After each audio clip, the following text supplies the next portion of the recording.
안녕하세요. 밤이 깊었네요. 오늘 하루도 고생 많으셨죠? 편안하게 쉬면서 오늘 밤 따뜻한 옛날 이야기를 들어보세요. 옛날 옛적에 어느 한적한 시골 마을에 눈이 펑펑 내리던 밤이었지요. 조선 팔도가 꽁꽁 얼어붙은 듯한 그런 겨울밤이었습니다. 뼈를 내는 듯한 바람이 초가집 지붕의 마른 볏짚을 울게 만들고 짐승들조차 숨을 죽인 밤이었지요. 하지만 이 추위가 유독 사무치는 곳이 있었으니 바로 고을에서 가장 큰 기와집을 자랑하는 바에대감 페이다지아노의 저택이었습니다. 드높은 담장과 화려한 지붕 처마는 위세등등했지만 그 안의 공기는 어딘지 모르게 스산하고 차가웠습니다. 사람들의 발길이 끊긴 지 오래된 본체에서 가장 멀리 떨어진 눅눅한 창고, 아니 특히 그러했습니다. 그 창고는 본디 묵은 곡식이나 쓰지 않는 농기구를 쌓아두는 곳이었습니다. 흙벽에서는 축축한 곰팡이 냄새가 올라왔고 쥐들이 구석을 갉아먹는 소리만 간간히 들려왔지요. 하지만 그 모든 소리를 덮는 밤낮으로 그치지 않는 소리가 하나 있었습니다. 그것은 방 안의 유일한 생명의 소리이기도 했습니다. 찰칵찰칵 찰카닥. 일정하고 단조로운 배틀 소리였습니다. 희미하게 타들어가는 등잔불 아래 한 여인이 웅크린 채 배틀에 앉아 있었습니다. 여인의 이름은 담화, 난화배 대감의 외동딸이었지요. 그녀는 이름과 달리 결코 맑은 그림 같지 않았습니다. 여인의 왼쪽 뺨은 눈가를 포함해 턱선까지 마치 마르지 않은 피처럼 진홍색 모반, 무반으로 뒤덮여 있었습니다. 이 흉측한 반점 때문에 그녀는 태어날 때부터 흉조라 불렸고 아버지인 바의 대감에 의해 이 창고에 갇혀 살다시피 했습니다. 그녀의 거친 손은 쉴 새 없이 움직이며 명주실을 엮고 있었습니다. 그 시각 배대감은 저택의 따뜻한 사랑채에서 귀한 손님을 맞이하고 있었습니다. 방 안은 창고와 달리 잘 마른 장작이 타는 냄새와 값비싼 차 향기로 훈훈했지요. 손님은 입에 기름이 번들거리고 눈매가 날카로운 고을에서 용하다는 중매쟁이, 중매의 쟁이였습니다. 배대감이 찻잔을 내려놓으며 무겁게 입을 열었습니다. 내 딸아이를 데려가는 가문에는 논 열맞이기와 올가을에 거둔 최상급 비단 100피를 주겠소. 그 말에 중매쟁이의 눈이 탐욕스럽게 빛났습니다. 그 정도의 엄청난 혼수라면 상대가 절름발이거나 백치라도 당장 줄을 설 터였습니다. 어허 대감님, 그 정도의 성이라면야 어떤 규수이신지 제가 한번 뵙는 것이 순서지요. 중매쟁이는 짐짓 점잖은 척 말했습니다. 배대감은 잠시 망설였으나 이 기회마저 놓칠 수 없다는 듯 하인에게 눈짓했습니다. 데려오너라. 곧이어 창고에 낡은 문이 삐걱거리며 열리는 소리가 멀리서 들려왔습니다. 잠시 후 담화가 사랑채 문지방에 섰습니다. 그녀는 그림자처럼 조용히 들어와 방 한가운데 엎드려 절을 올렸습니다. 그녀는 고개를 너무 깊이 숙이고 있어서 중매쟁이는 그녀의 얼굴을 제대로 볼 수 없었지요. 고개를 들어보거라. 중매쟁이가 재촉했습니다. 담화는 천천히 아주 천천히 고개를 들었습니다. 등잔불 빛이 그녀의 왼쪽 뺨을 정면으로 비추었습니다. 중매쟁이는 순간 숨을 들이켜는가 싶더니 곧 경악과 분노로 얼굴이 일그러졌습니다. 그녀는 입에 머금고 있던 빌랑 물을 마룻바닥에 탁 뱉어버렸습니다. 이보쇼 대감, 지금 나를 이따위로 모욕하는 것이오. 중매쟁이의 찢어지는 듯한 목소리가 방 안을 울렸습니다. 이런 흉조 총좌우를, 이런 흉측한 것을 어느 집안에 드리라고 나를 부른 게요 재수가 없으려니. 그녀는 개거품을 물며 자리에서 일어나 뒤도 돌아보지 않고 나가버렸습니다. 담화는 그 모든 모욕을 묵묵히 받아냈습니다. 그녀의 어깨는 미동도 하지 않았습니다.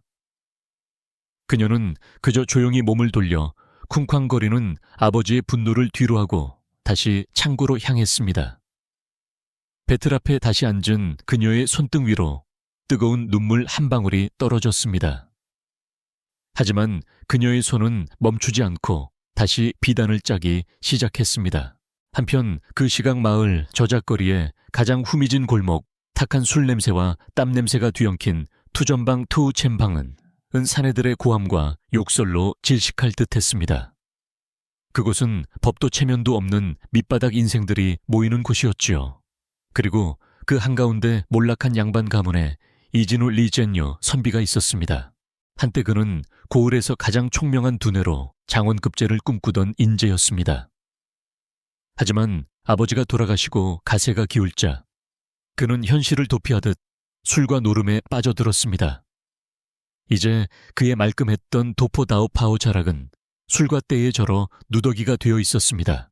마지막이다 이번 한판에 모든 것을 건다 이진우는 붉게 충혈된 눈으로 소리치며 가문 대대로 내려온 마지막 남은 선산 셴산 문서까지 던져 넣었습니다. 투전방 안에 모든 소리가 순간 멎었습니다. 모두가 그의 손에 들린 패를 주목했습니다. 패가 뒤집히는 순간 정적을 깨고 조롱 섞인 웃음소리가 터져 나왔습니다. 이진우는 망연자실한 채 바닥에 주저앉았습니다. 다 잃었다. 조상님 뵐 면목이 없구나. 그의 손이 허공을 잡으려다 힘없이 떨어졌습니다. 그는 이제 빈털터리 신세를 넘어 막대한 빚더미에 올라앉게 된 것이었습니다. 바로 그때 투전방의 문이 거칠게 열리고 험상궂은 사내들이 들이닥쳤습니다. 그들은 배대감의 산호비, 시두비들이었습니다. 그들은 이진우의 멱살을 움켜쥐었습니다. 이 선비님 배대감께서 찾으십니다. 밀린 빚을 받으러 오셨다지요. 이진우는 짐짝처럼 끌려 나갔습니다. 차가운 밤 공기와 함께 쏟아지는 눈발이 술에 취하고 절망에 빠진 그의 뺨을 때렸습니다. 그는 배대감의 넓은 저택마당에 내동댕이 쳐졌습니다. 눈이 쌓인 차가운 흙바닥에 무릎을 꿇은 그는 치욕과 공포로 온몸을 덜덜 떨었습니다.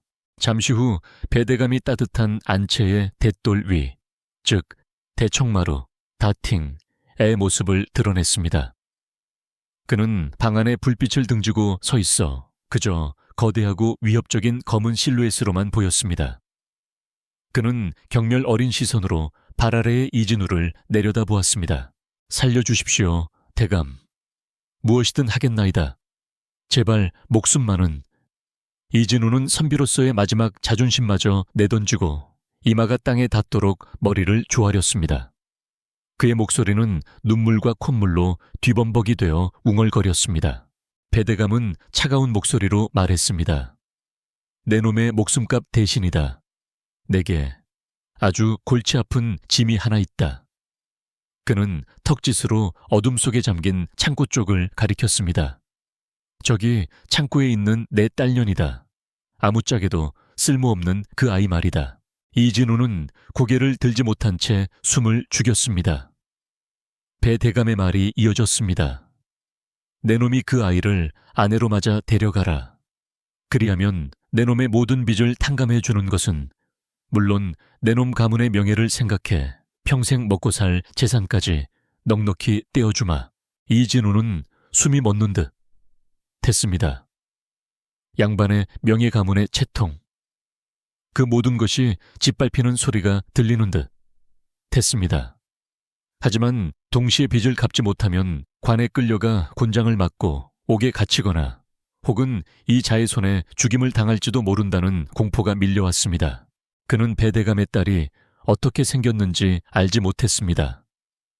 절름발이일까 아니면 백치일까? 어떤 흉측한 모습이기에 저 아비가 재물을 얹어 버리려 하는 것일까?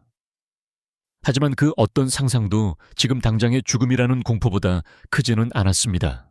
이진우는 눈이 쌓인 차가운 땅바닥에 다시 한번 이마를 박았습니다. 그의 목소리는 거의 들리지 않을 정도로 기어들어 갔습니다. 그 은혜 잊지 않겠소이다. 그 말은 항복이자 자신의 남은 인생을 팔아넘기는 계약이었습니다. 배대감의 입가에 희미한 비웃음이 어렸습니다. 이진우는 뼛속까지 스며드는 한기와 지독한 굴욕감에 정신이 아득해졌습니다. 바로 그때 멀리 떨어진 창고에서 잠시 멈추었던 듯한 배틀 소리가 다시 들려오기 시작했습니다. 찰칵 찰칵 찰카닥. 그들의 혼인에는 리도 악 레도 없었습니다. 잔치도 하객도 없었지요. 그저 다음날 새벽배 대감의 하인 하나가 담화를 작은 가마에 태워 이진우의 집으로 보낸 것이 전부였습니다.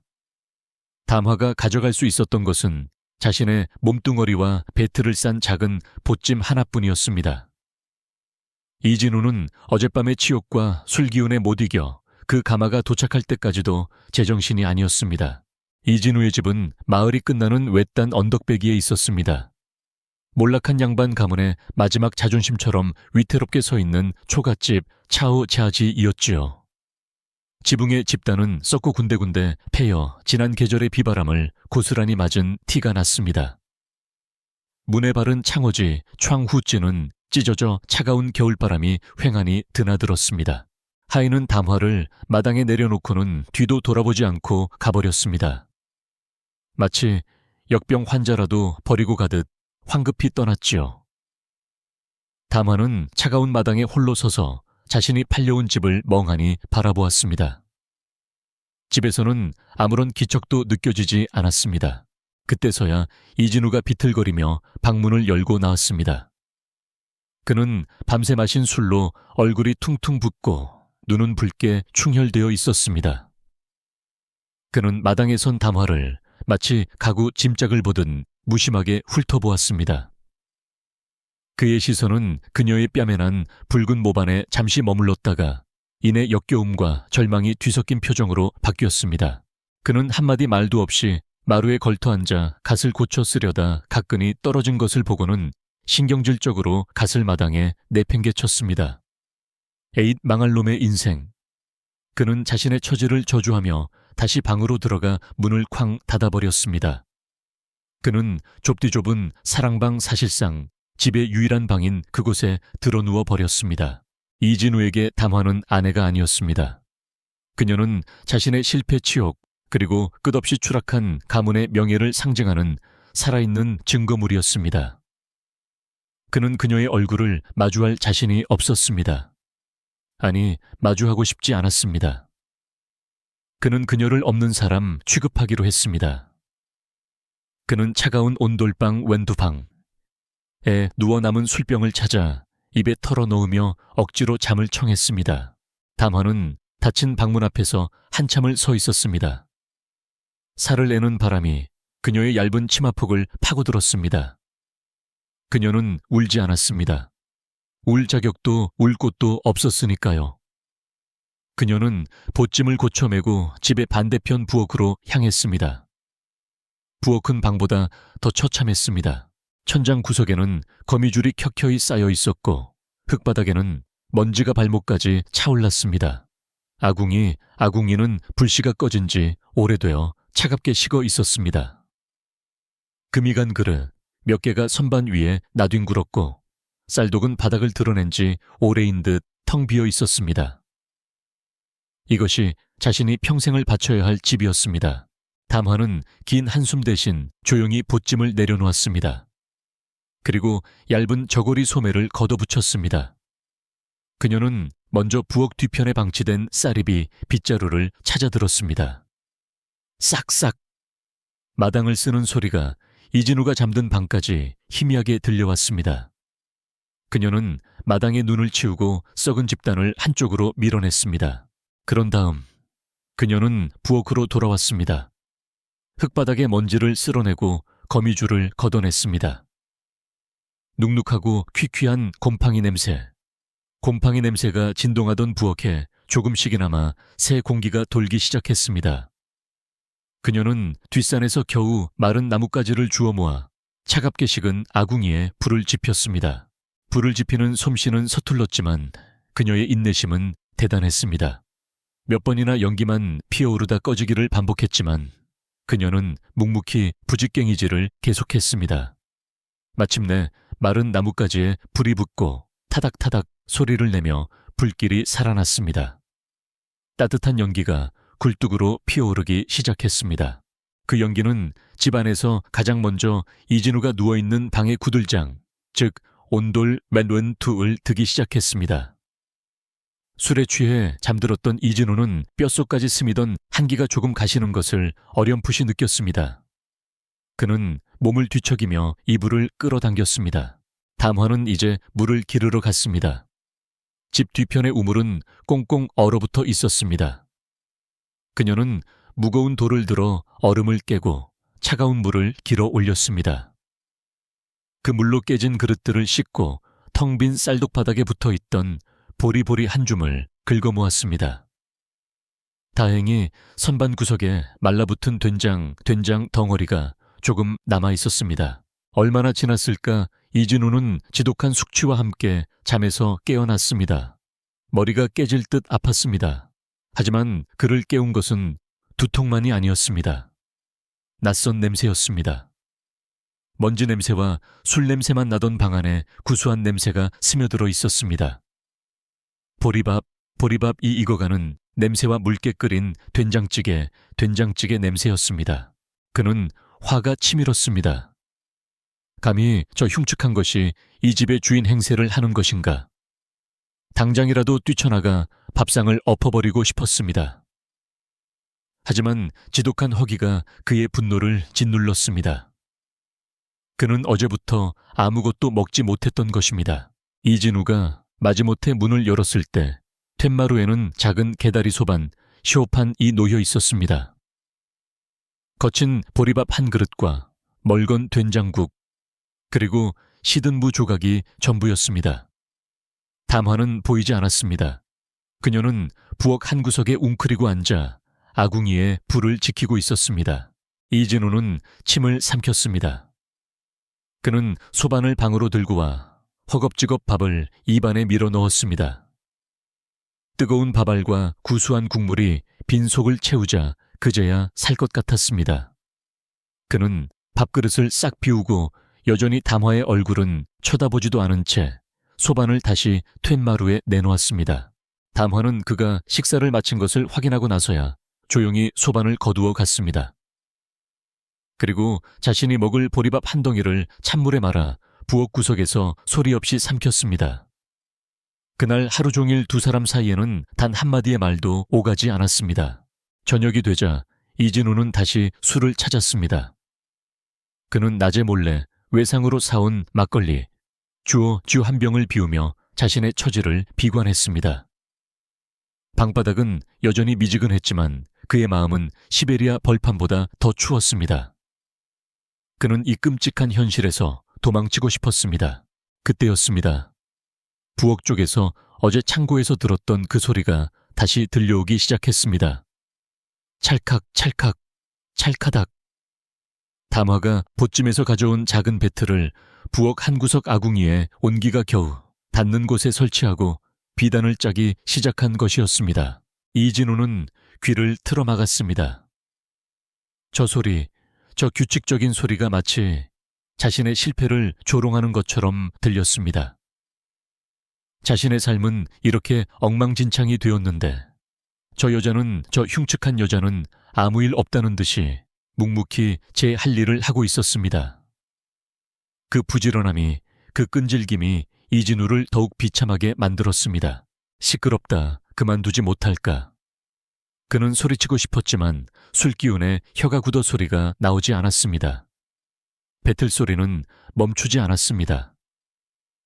바람소리, 이진우의 거친 숨소리, 그리고 찰칵찰칵 하는 배틀 소리. 그날 밤 낡은 초가집을 채운 것은 그 세 가지 소리뿐이었습니다. 혹독한 겨울이 깊어지고 있었습니다. 이진우의 초가집은 여전히 남루했지만 더 이상 퀴퀴한 냄새나 절망의 냉기는 풍기지 않았습니다. 담화의 손길이 닿은 집은 비록 가난할지언정 정갈했습니다.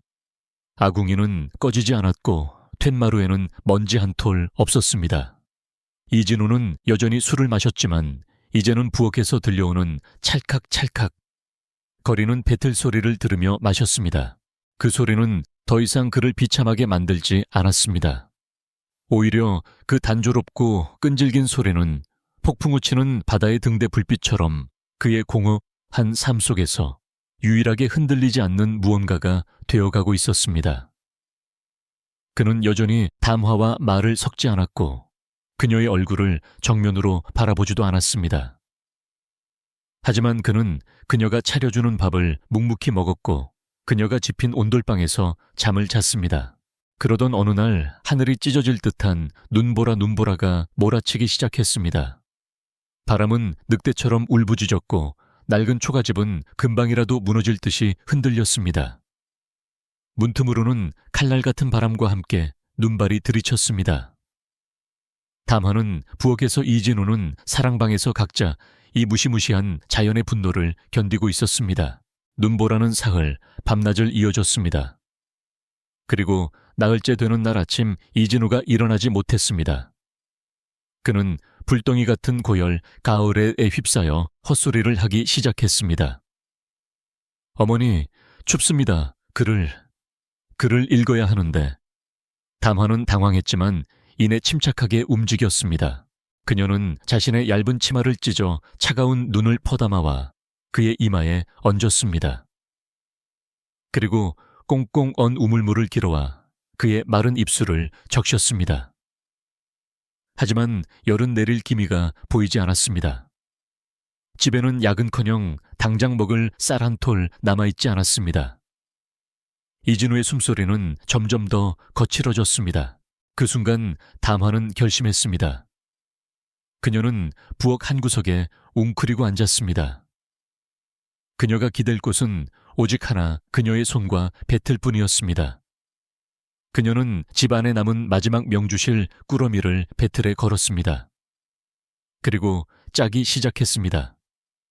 밖에서는 여전히 바람이 울부짖었고 방 안에서는 이진우가 고통스럽게 신음했습니다. 담화의 손은 멈추지 않았습니다. 찰칵찰칵, 찰카닥. 그녀의 배틀 소리는 맹렬한 바람 소리에 맞서는 유일한 생명의 소리였습니다. 그녀는 먹지도 자지도 않았습니다. 얼음장 같은 부엌 바닥에서 그녀의 손은 차가운 날실과 시실을 엮었습니다. 거친 실에 손가락이 베어 피가 났지만 그녀는 피를 옷자락에 쓱 닦고는 다시 배틀을 움직였습니다.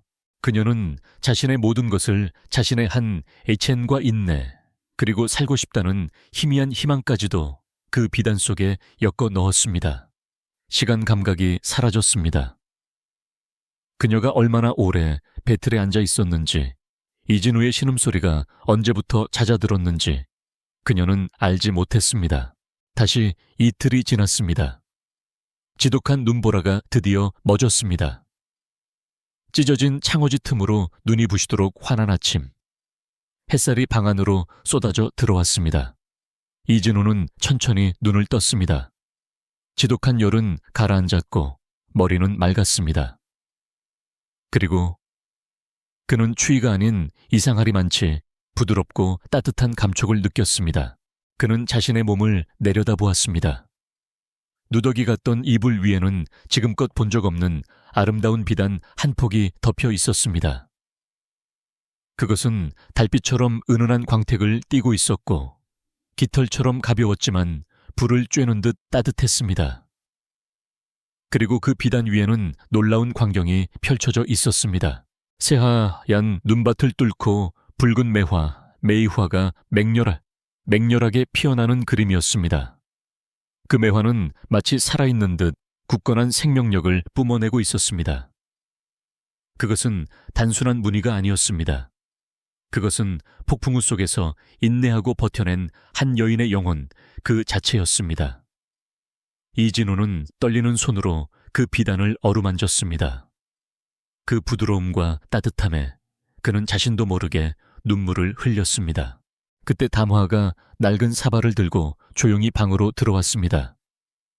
그녀의 얼굴은 며칠 밤을 샌 탓에 창백하고 지쳐 보였습니다. 이진우는 아무 말도 하지 못했습니다. 담화는 그가 깨어난 것을 보고도 별다른 표정 없이 그 비단을 조심스럽게 걷어냈습니다. 몸이 괜찮으십니까? 그것이 그녀가 이 집에 온 후 그에게 건넨 첫 마디였습니다. 목소리는 낮고 조금 쉬어 있었습니다. 이진우는 그저 고개만 끄덕였습니다. 담화는 그 비단을 정성껏 개어 보찜에 넣더니 말없이 집을 나섰습니다. 이진우는 그녀가 어디로 가는지 묻지 못하고 그저 그녀의 작은 뒷모습을 멍하니 바라볼 뿐이었습니다.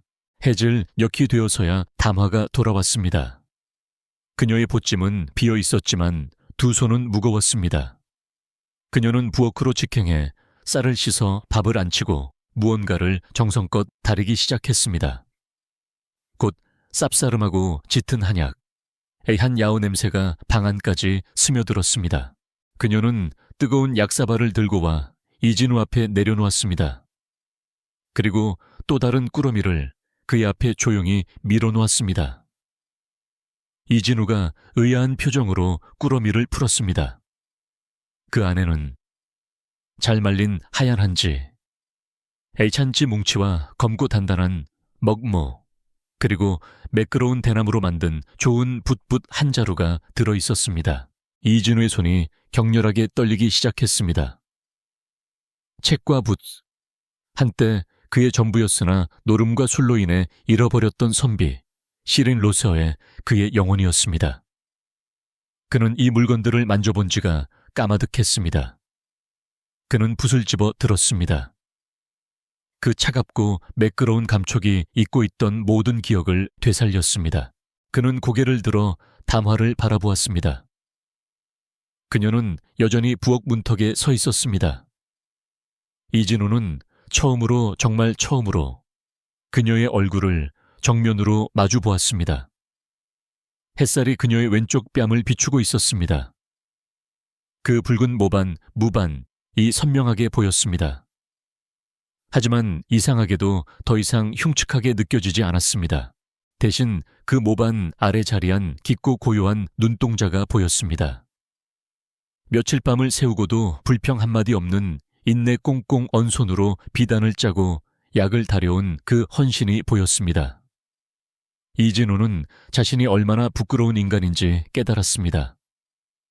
그는 양반의 체면도 잊은 채 그 자리에 엎드려 통곡하기 시작했습니다. 소리 없는 눈물이 낡은 마루 위로 뚝뚝 떨어졌습니다. 이븐 후렌.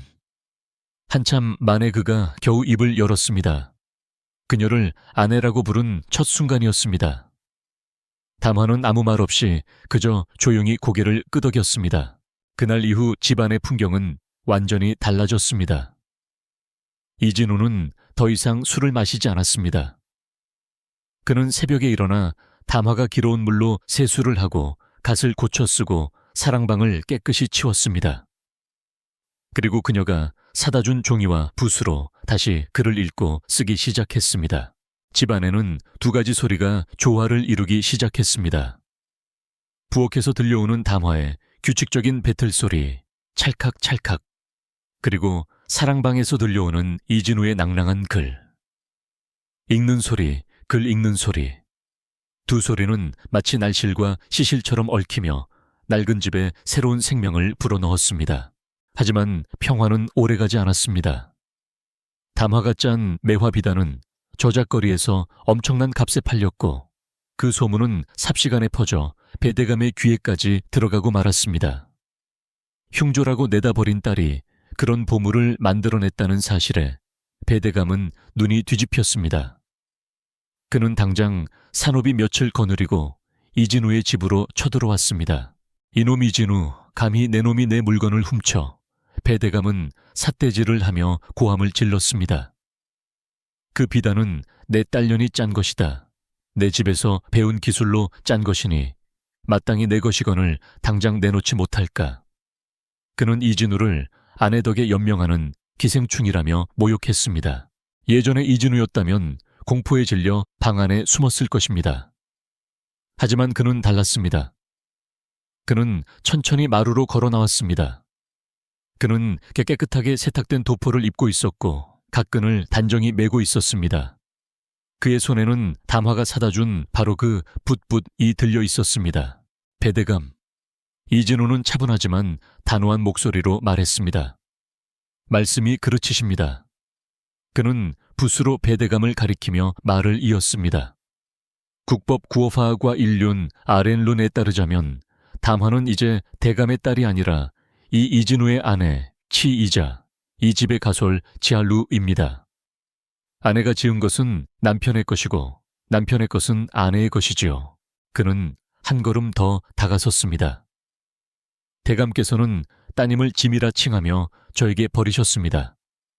이제 와서 그 짐이 만들어낸 보물을 탐하는 것은 양반의 도리가 아니지요.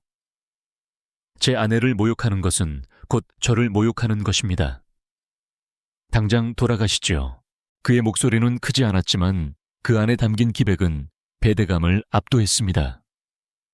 베데감은 몰락한 줄만 알았던 선비의 눈에서 뿜어져 나오는 위험에 주춤했습니다. 담화는 이진우의 등 뒤에 조용히 서 있었습니다. 그녀의 어깨는 펴져 있었고 두려움이 없었습니다. 처음으로 그들 두 사람은 진정한 부부로서 함께 서 있었습니다. 베데감은 분노로 얼굴이 불그락푸르락했지만 명분 없는 양반의 집에 함부로 쳐들어갈 수는 없었습니다. 그는 두고 보자 이놈 네 이라며 저주를 퍼붓고는 씩씩거리며 돌아갔습니다. 이 사건은 마을 사람들에게 큰 구경거리였습니다. 그리고 사람들은 깨닫기 시작했습니다. 이진우 선비가 달라졌다는 것을.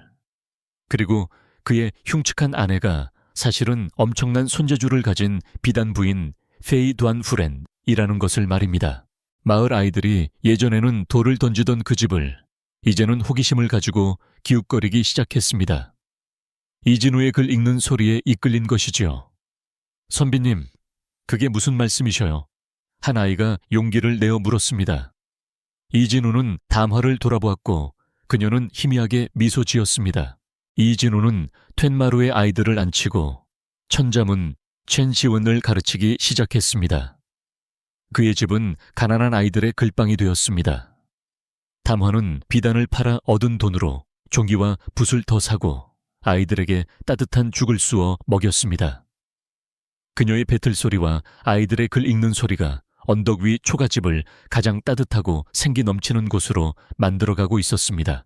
그 언덕 위 초가집에 찾아온 짧은 평화는 베데감의 악의 이이가 다시 고개를 들면서 깨지고 말았습니다. 자신에게 모욕을 준 이진우와 감히 행복해 보이는 제 딸을 용서할 수 없었던 것입니다. 그는 자신이 몰락한 양반 따위에게 굴복했다는 사실에 밤잠을 설쳤습니다. 그는 자신이 저지르던 죄목을 이진우에게 교묘하게 뒤집어 씌울 계략을 꾸몄습니다. 며칠 뒤 이진우의 작은 글방에 험상궂은 포졸 부수들이 들이닥쳤습니다. 배움의 열기로 가득 찼던 마당은 아이들의 울음소리로 아수라장이 되었습니다. 포졸들은 이진우에게 죄인의 낙인을 찍는 붉은 밧줄을 묶었습니다. 이진우는 듣거라. 내 놈이 비단을 팔아 막대한 이득을 취하고도 세금주의진을 포탈했으며 가난한 백성들에게 높은 이자로 돈을 빌려주는 고리대금 갸올리다이진을 일삼았다는 고발이 들어왔다. 그것은 모두 베데감 자신이 저지르고 있는 죄악이었습니다. 이진우는 기가 막혔지만 힘없는 선비가 관아의 힘에 맞설 수는 없었습니다. 그는 담화를 돌아보았습니다. 그녀는 보찜을 싸는 대신 방 안의 배틀을 가만히 어루만지고 있었습니다. 그녀의 눈빛은 절망이 아닌 차가운 결의로 불타고 있었습니다. 이진우는 그 눈빛을 보고 묵묵히 관아관야로 끌려갔습니다. 그날 밤 이진우는 차가운 옥사 유셰에 갇혀 절망에 빠졌습니다. 아무리 결백을 주장해도 막강한 바에 대감의 재력과 거짓 증인들 앞에서 진실이 밝혀질 리 만무했습니다. 그는 다시금 자신의 무력함을 통감하며 담화가 애써 일으켜 쓴 삶이 이대로 무너지는 것을 지켜볼 수밖에 없었습니다. 하지만 그 시각 족갓집에서는 밤새도록 배틀 소리가 멈추지 않았습니다. 찰칵 찰칵 찰카닥. 그 소리는 평소의 단조로운 리듬이 아니었습니다. 그것은 마치 정의를 향한 절박한 외침처럼 빠르고 강렬하게 울려 퍼졌습니다. 담화는 등잔불 아래에서 자신의 모든 기운을 손끝에 모아 마지막 비단을 짜고 있었습니다. 날이 밝아올 무렵 그녀는 마침내 배틀에서 일어섰습니다. 그녀의 손에는 작은 비단 조각이 들려 있었습니다. 거기에는 매화도 산수도 없었습니다. 대신 불을 삼키고 거짓과 참됨을 구별한다는 전설의 동물 해태 엑시엣지가 위험 있게 수놓아져 있었습니다. 그 혜태의 눈은 금실로 수놓아져 어둠 속에서도 형형하게 빛을 발하는 듯했습니다. 담화는 이른 아침 정성껏 지은 밥과 함께 그 비단을 가지고 옥사를 찾았습니다. 이진우는 수척해진 얼굴로 그녀를 맞았습니다. 담화는 말없이 비단 조각을 그의 손에 쥐어주었습니다. 서방님. 그녀가 차분히 입을 열었습니다. 진실. 젠시은 이 명주실과 같습니다. 부드럽고 여려 보이나 그 어떤 칼로도 그 어떤 힘으로도 억지로 끊어낼 수는 없는 법입니다. 그 말은 이진우의 심장에 불을 지폈습니다. 그는 혜태 비단을 품 안에 깊이 넣었습니다. 마침 그날은 새로 부임한 사또 시다오가 송사송시를 처리하는 첫날이었습니다. 그는 공명정대 공민정다하고 성정이 강직하기로 이름난 인물이었습니다. 이진우에게는 마지막 희망의 빗줄기였지요. 관아에 뜰 배대감은 자신이 매수한 거짓 증인들을 내세워 이진우의 죄목을 유창하게 읊었습니다. 심지어 자신이 위조한 가짜 장부 장보까지 증거로 내밀었습니다. 모든 것이 이진우에게 불리하게 돌아가는 순간이었습니다. 드디어 이진우가 사또 앞으로 불려 나갔습니다. 그는 초췌했지만 눈빛만은 흔들림이 없었습니다. 그는 품속의 혜태 비단을 만지며 담화의 목소리를 떠올렸습니다. 그는 배대감의 거짓 증언을 논리정연하게 반박하기 시작했습니다. 자신의 아이들을 가르친 일 아내가 비단을 짠 일, 그리고 바의 대감이 어떻게 자신의 아내를 짐짝 취급하며 자신에게 떠넘겼는지, 그리고 다시 비단을 탐내어 협박했는지 모두 아뢰었습니다. 새로 부임한 사또는 총명한 사람이었습니다. 그는 기름진 얼굴로 거짓 눈물을 흘리는 바의 대감과 비록 남루 하나 눈빛이 고든 이진우를 번갈아 보았습니다. 그는 이미 이 고을에 배대감의 악행에 대한 소문이 자자함을 알고 있었습니다. 사또는 배대감이 내민 장부가 너무나 교묘하게 조작되었음을 간파했습니다. 여봐라, 사또가 불호령을 내렸습니다. 당장 배대감의 집을 수색하여 진짜 장부를 모두 가져오도록 하라. 배대감의 얼굴이 삽시간에 잿빛으로 변했습니다. 얼마 지나지 않아 포졸들이 배대감의 창고 깊숙한 곳에서 숨겨두었던 진짜 장부들을 찾아냈습니다. 그 안에는 그가 수십 년간 저질러 온 토지 갈취 세금 포탈, 그리고 백성들의 피를 빨아먹은 고리대금의 기록이 낱낱이 적혀 있었습니다. 진실이 밝혀지는 순간이었습니다.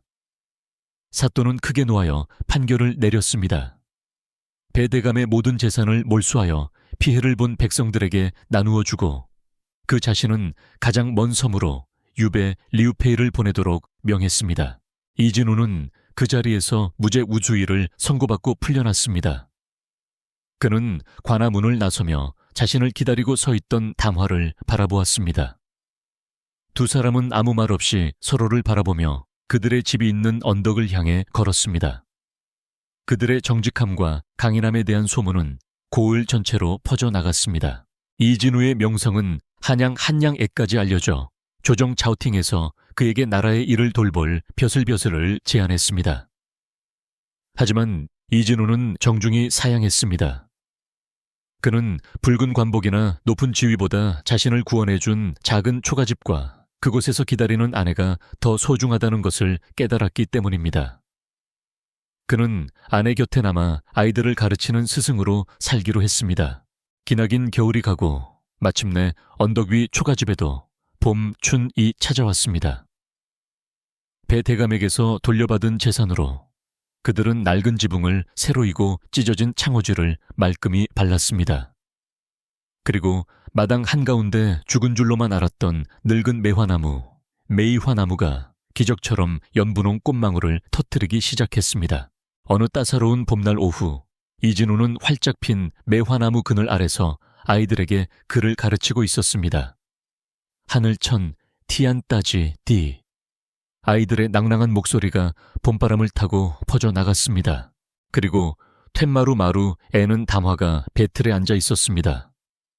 찰칵찰칵. 그녀의 배틀 소리는 이제 더 이상 외롭거나 절박하지 않았습니다. 그것은 평화롭고 풍요로우며 행복한 삶의 소리였습니다. 이진우는 잠시 책을 위 툇마루에 앉은 아내를 바라보았습니다. 따스한 봄볕, 이 그녀의 얼굴을 환하게 비추고 있었습니다.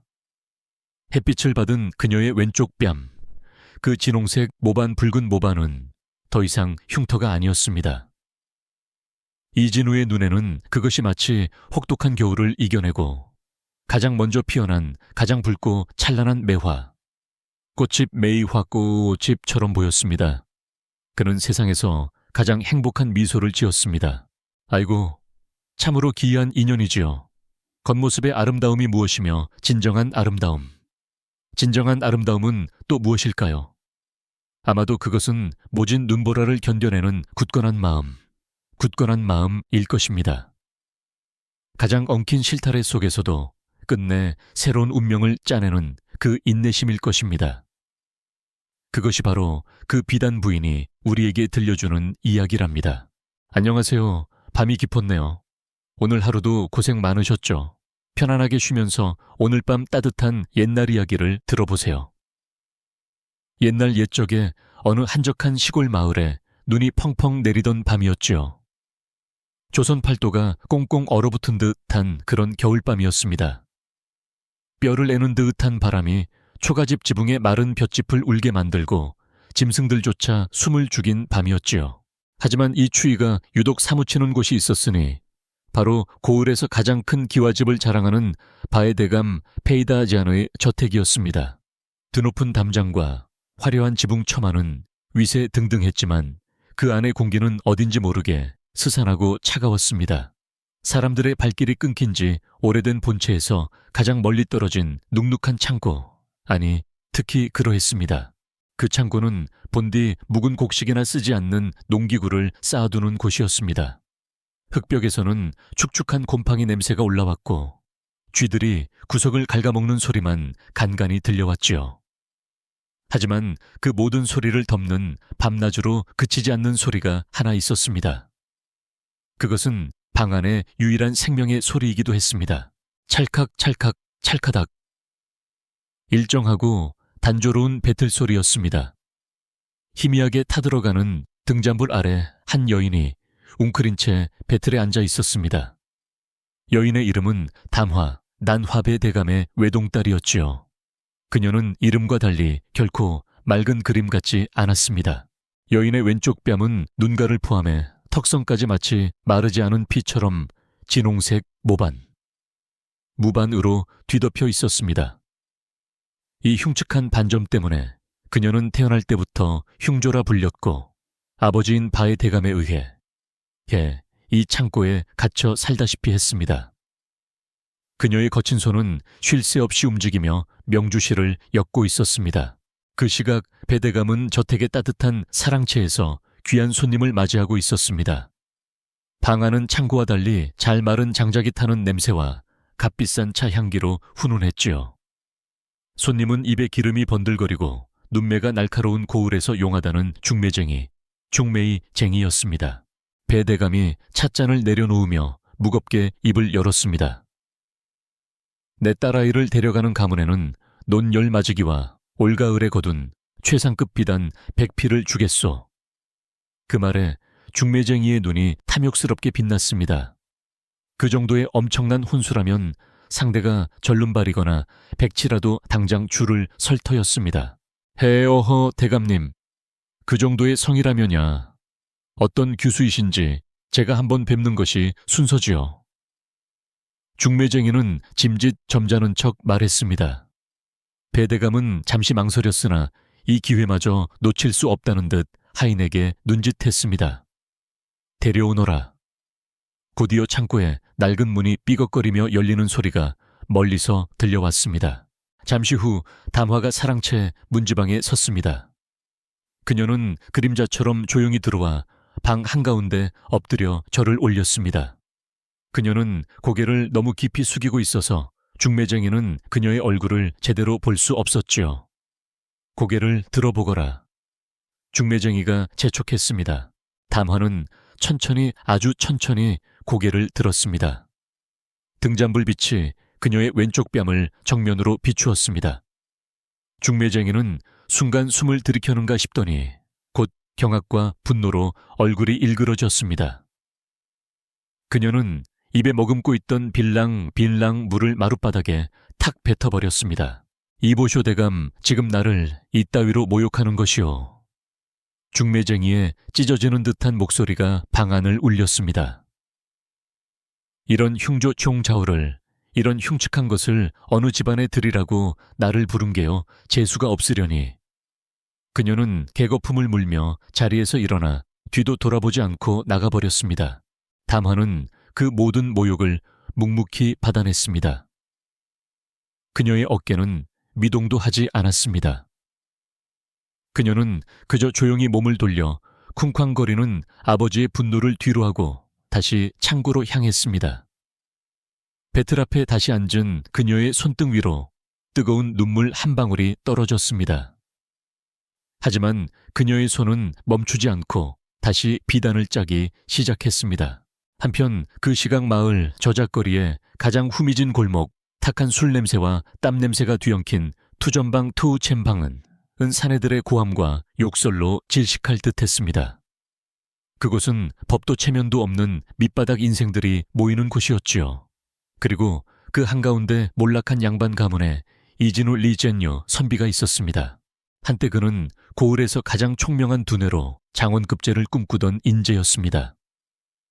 하지만 아버지가 돌아가시고 가세가 기울자 그는 현실을 도피하듯 술과 노름에 빠져들었습니다. 이제 그의 말끔했던 도포다오파오 자락은 술과 때에 절어 누더기가 되어 있었습니다.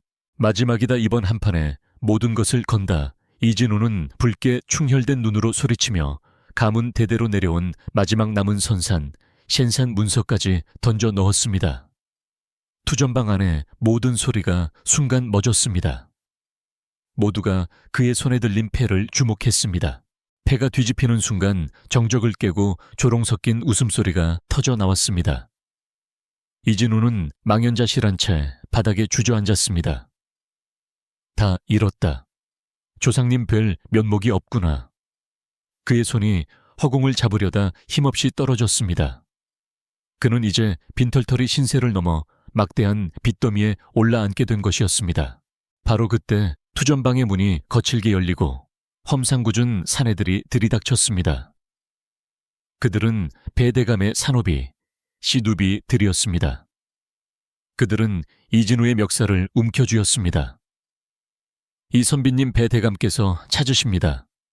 밀린 빚을 받으러 오셨다지요. 이진우는 짐짝처럼 끌려 나갔습니다. 차가운 밤 공기와 함께 쏟아지는 눈발이 술에 취하고 절망에 빠진 그의 뺨을 때렸습니다.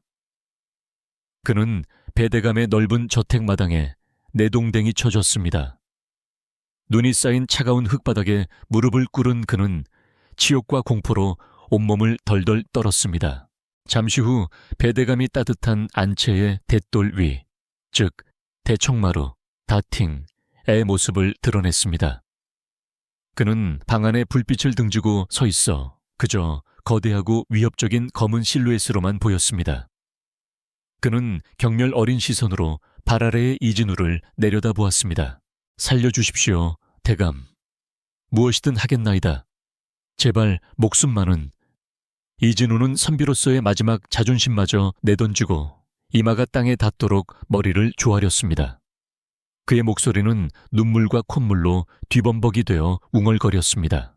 배대감은 차가운 목소리로 말했습니다. 내 놈의 목숨값 대신이다. 내게 아주 골치 아픈 짐이 하나 있다. 그는 턱짓으로 어둠 속에 잠긴 창고 쪽을 가리켰습니다.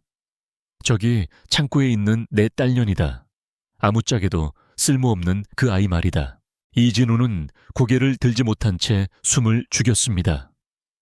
배대감의 말이 이어졌습니다. 내 놈이 그 아이를 아내로 맞아 데려가라.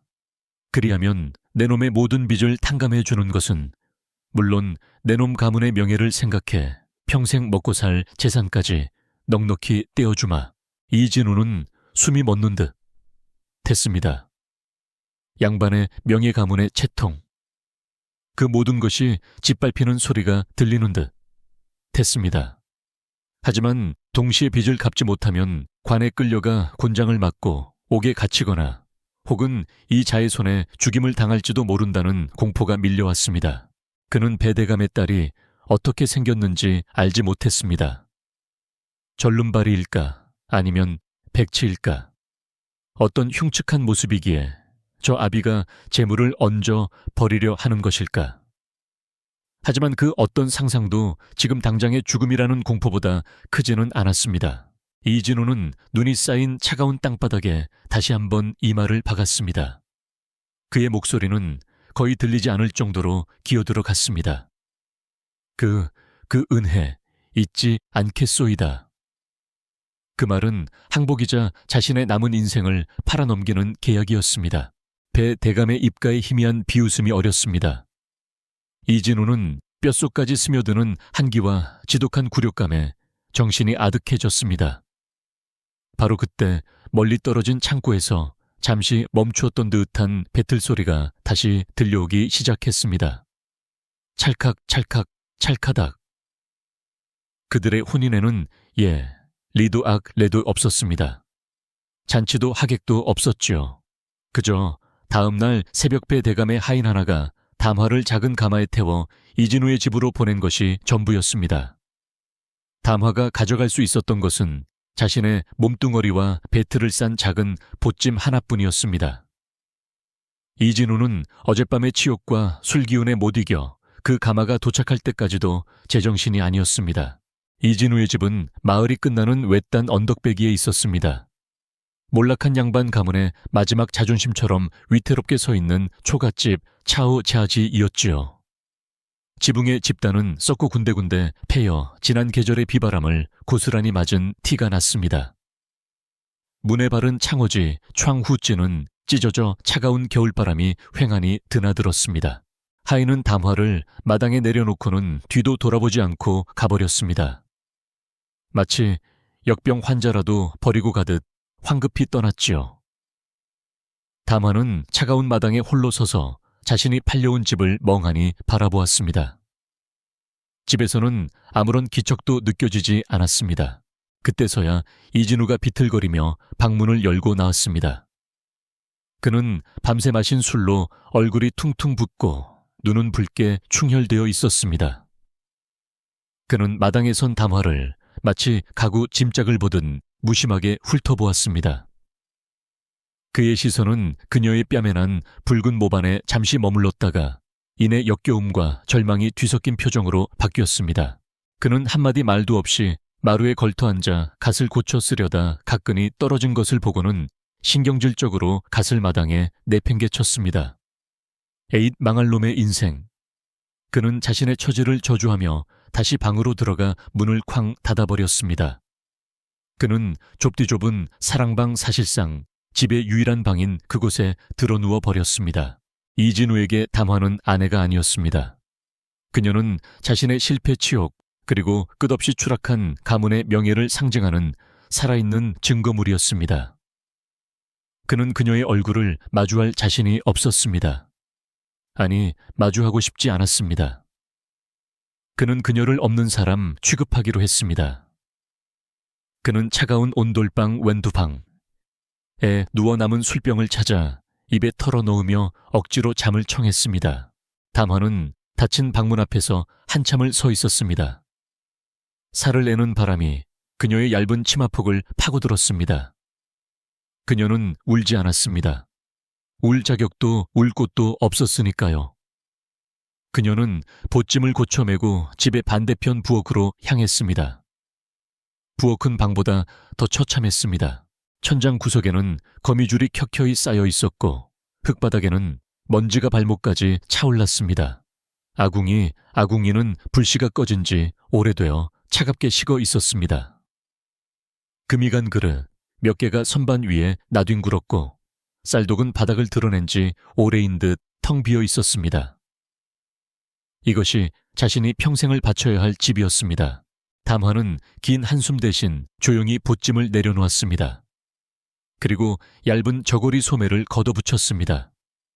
그녀는 먼저 부엌 뒤편에 방치된 쌀입이 빗자루를 찾아들었습니다. 싹싹! 마당을 쓰는 소리가 이진우가 잠든 방까지 희미하게 들려왔습니다. 그녀는 마당에 눈을 치우고 썩은 집단을 한쪽으로 밀어냈습니다. 그런 다음 그녀는 부엌으로 돌아왔습니다. 흙바닥에 먼지를 쓸어내고 거미줄을 걷어냈습니다. 눅눅하고 퀴퀴한 곰팡이 냄새. 곰팡이 냄새가 진동하던 부엌에 조금씩이나마 새 공기가 돌기 시작했습니다. 그녀는 뒷산에서 겨우 마른 나뭇가지를 주워 모아 차갑게 식은 아궁이에 불을 지폈습니다. 불을 지피는 솜씨는 서툴렀지만 그녀의 인내심은 대단했습니다. 몇 번이나 연기만 피어오르다 꺼지기를 반복했지만 그녀는 묵묵히 부직갱이질을 계속했습니다. 마침내 마른 나뭇가지에 불이 붙고 타닥타닥 소리를 내며 불길이 살아났습니다. 따뜻한 연기가 굴뚝으로 피어오르기 시작했습니다. 그 연기는 집안에서 가장 먼저 이진우가 누워있는 방의 구들장, 즉 온돌 맨2을 드기 시작했습니다. 술에 취해 잠들었던 이진우는 뼛속까지 스미던 한기가 조금 가시는 것을 어렴풋이 느꼈습니다. 그는 몸을 뒤척이며 이불을 끌어당겼습니다. 담화는 이제 물을 기르러 갔습니다. 집 뒤편의 우물은 꽁꽁 얼어붙어 있었습니다. 그녀는 무거운 돌을 들어 얼음을 깨고 차가운 물을 길어 올렸습니다. 그 물로 깨진 그릇들을 씻고 텅 빈 쌀독바닥에 붙어있던 보리보리 한 줌을 긁어모았습니다. 다행히 선반 구석에 말라붙은 된장 덩어리가 조금 남아있었습니다. 얼마나 지났을까 이진우는 지독한 숙취와 함께 잠에서 깨어났습니다. 머리가 깨질 듯 아팠습니다. 하지만 그를 깨운 것은 두통만이 아니었습니다. 낯선 냄새였습니다. 먼지 냄새와 술 냄새만 나던 방 안에 구수한 냄새가 스며들어 있었습니다. 보리밥이 익어가는 냄새와 묽게 끓인 된장찌개 냄새였습니다. 그는 화가 치밀었습니다. 감히 저 흉측한 것이 이 집의 주인 행세를 하는 것인가. 당장이라도 뛰쳐나가 밥상을 엎어버리고 싶었습니다. 하지만 지독한 허기가 그의 분노를 짓눌렀습니다. 그는 어제부터 아무것도 먹지 못했던 것입니다. 이진우가 마지못해 문을 열었을 때 툇마루에는 작은 개다리 소반, 시오판이 놓여 있었습니다. 거친 보리밥 한 그릇과 멀건 된장국, 그리고 시든 무 조각이 전부였습니다. 담화는 보이지 않았습니다. 그녀는 부엌 한 구석에 웅크리고 앉아 아궁이에 불을 지키고 있었습니다. 이진우는 침을 삼켰습니다.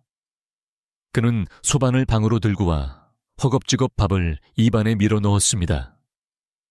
뜨거운 밥알과 구수한 국물이 빈속을 채우자 그제야 살 것 같았습니다.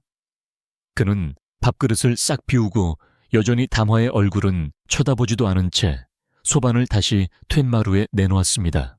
담화는 그가 식사를 마친 것을 확인하고 나서야 조용히 소반을 거두어 갔습니다. 그리고 자신이 먹을 보리밥 한 덩이를 찬물에 말아 부엌 구석에서 소리 없이 삼켰습니다. 그날 하루 종일 두 사람 사이에는 단 한마디의 말도 오가지 않았습니다. 저녁이 되자 이진우는 다시 술을 찾았습니다. 그는 낮에 몰래 외상으로 사온 막걸리, 주어 주 한 병을 비우며 자신의 처지를 비관했습니다. 방바닥은 여전히 미지근했지만 그의 마음은 시베리아 벌판보다 더 추웠습니다. 그는 이 끔찍한 현실에서 도망치고 싶었습니다. 그때였습니다. 부엌 쪽에서 어제 창고에서 들었던 그 소리가 다시 들려오기 시작했습니다. 찰칵 찰칵 찰카닥. 담화가 보찜에서 가져온 작은 배틀을 부엌 한 구석 아궁이에 온기가 겨우 닿는 곳에 설치하고 비단을 짜기 시작한 것이었습니다. 이진우는 귀를 틀어막았습니다.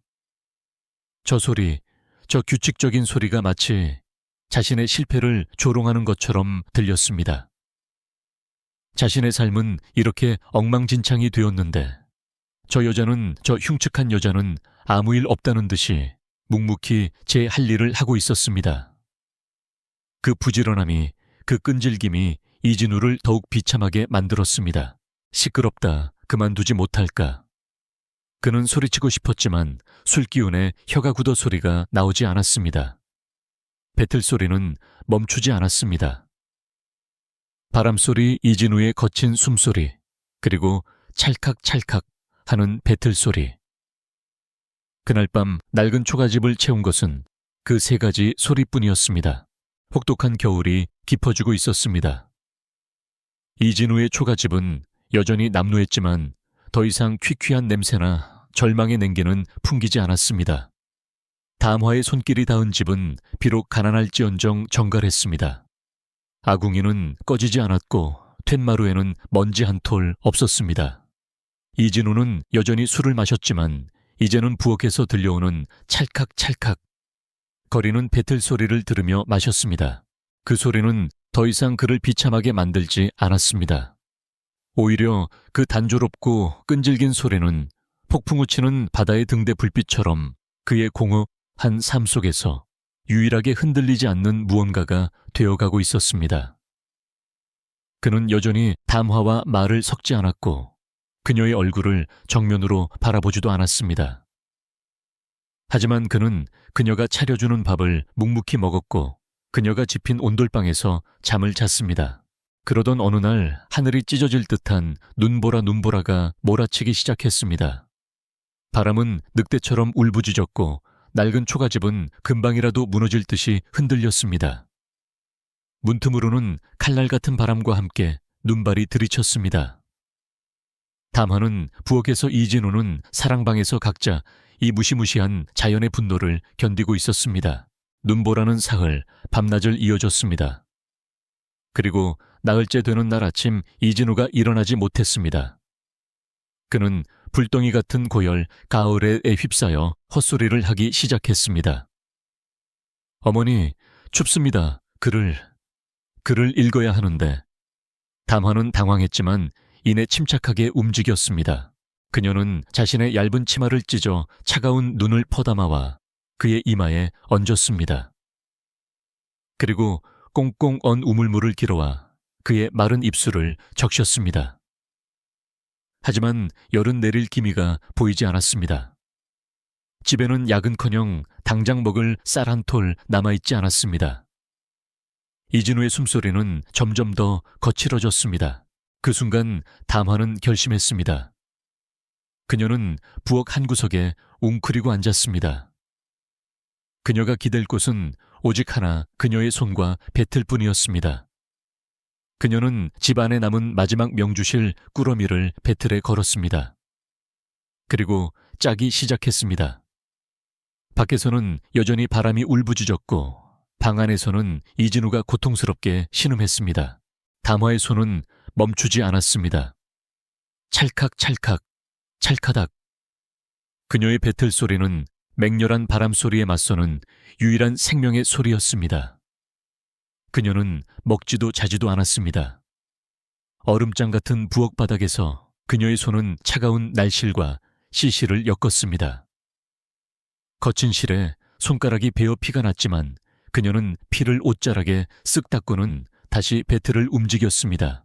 그녀는 자신의 모든 것을 자신의 한 애첸과 인내, 그리고 살고 싶다는 희미한 희망까지도 그 비단 속에 엮어 넣었습니다. 시간 감각이 사라졌습니다. 그녀가 얼마나 오래 배틀에 앉아 있었는지, 이진우의 신음소리가 언제부터 잦아들었는지 그녀는 알지 못했습니다. 다시 이틀이 지났습니다.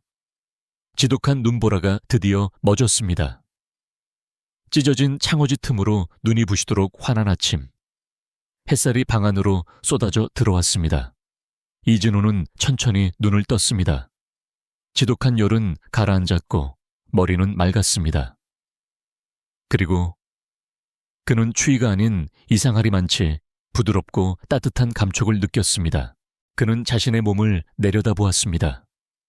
누더기 같던 이불 위에는 지금껏 본 적 없는 아름다운 비단 한 폭이 덮여 있었습니다. 그것은 달빛처럼 은은한 광택을 띠고 있었고 깃털처럼 가벼웠지만 불을 쬐는 듯 따뜻했습니다. 그리고 그 비단 위에는 놀라운 광경이 펼쳐져 있었습니다. 새하얀 눈밭을 뚫고 붉은 매화, 매이화가 맹렬하게 피어나는 그림이었습니다. 그 매화는 마치 살아있는 듯 굳건한 생명력을 뿜어내고 있었습니다. 그것은 단순한 무늬가 아니었습니다. 그것은 폭풍우 속에서 인내하고 버텨낸 한 여인의 영혼 그 자체였습니다. 이진우는 떨리는 손으로 그 비단을 어루만졌습니다. 그 부드러움과 따뜻함에 그는 자신도 모르게 눈물을 흘렸습니다. 그때 담화가 낡은 사발을 들고 조용히 방으로 들어왔습니다. 그녀의 얼굴은 며칠 밤을 샌 탓에 창백하고 지쳐 보였습니다. 이진우는 아무 말도 하지 못했습니다. 담화는 그가 깨어난 것을 보고도 별다른 표정 없이 그 비단을 조심스럽게 걷어냈습니다. 몸이 괜찮으십니까? 그것이 그녀가 이 집에 온 후 그에게 건넨 첫 마디였습니다. 목소리는 낮고 조금 쉬어 있었습니다. 이진우는 그저 고개만 끄덕였습니다. 담화는 그 비단을 정성껏 개어 보찜에 넣더니 말없이 집을 나섰습니다. 이진우는 그녀가 어디로 가는지 묻지 못하고 그저 그녀의 작은 뒷모습을 멍하니 바라볼 뿐이었습니다. 해질 역이 되어서야 담화가 돌아왔습니다. 그녀의 보찜은 비어 있었지만 두 손은 무거웠습니다. 그녀는 부엌으로 직행해 쌀을 씻어 밥을 안치고 무언가를 정성껏 다리기 시작했습니다. 곧 쌉싸름하고 짙은 한약, 애한 야오 냄새가 방 안까지 스며들었습니다.